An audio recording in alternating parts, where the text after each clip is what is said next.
Hi, I'm Robert Resch. Welcome to the Asurface Show, where we share useful information for architects, developers, builders, general contractors, and industry-related professionals.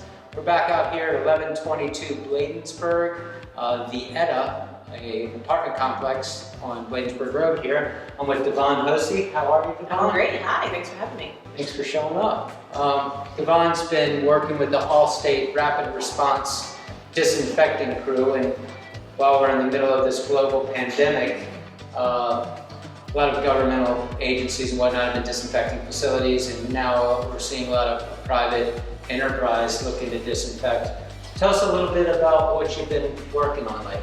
Well, for the past few months, we've been going into different government agencies, different fire stations, and really just trying to get in there and make sure it's a clean, safe environment for first responders and for people to go back to work.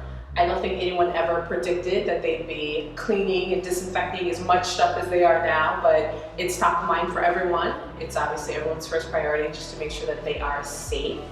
So normally I go to work, I get there early, I make sure that we put all the stuff on to make sure that we have our suits and our gear, we have a little team with us. First priority, of course, is making sure that we are safe.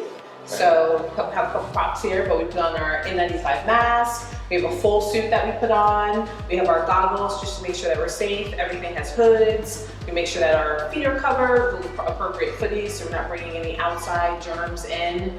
First priority being to make sure that we are, one, safe, and that we're also not bringing any contaminants into the place.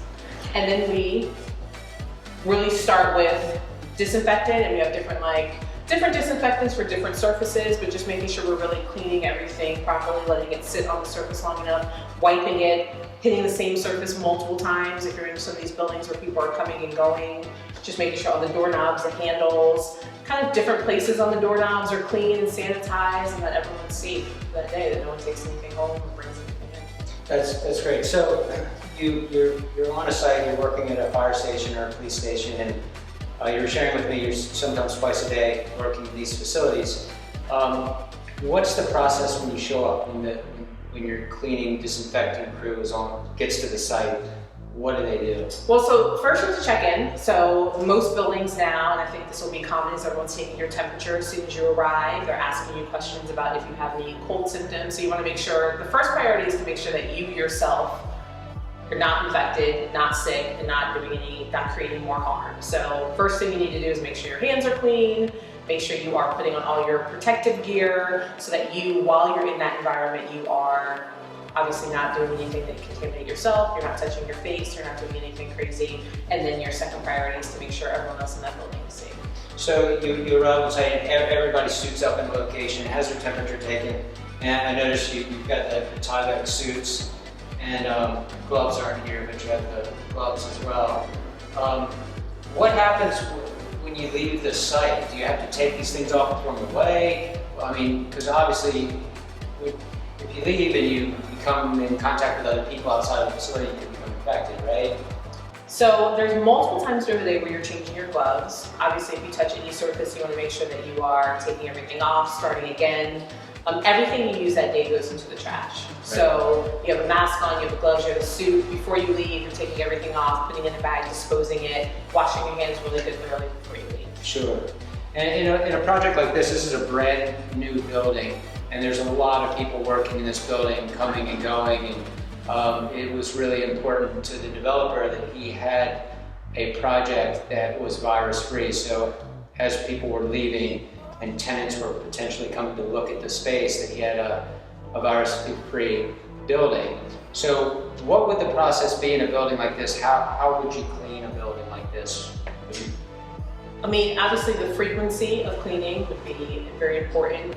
I know if I was looking for an apartment, my first concern would be my own safety as well. So just making sure that after someone got there and after someone left, people are naturally going to open cabinets, touch doors, they want to see what's behind the handle, they want to open the refrigerator. So just making sure all those surfaces are properly clean after they leave every single time would be the number one goal.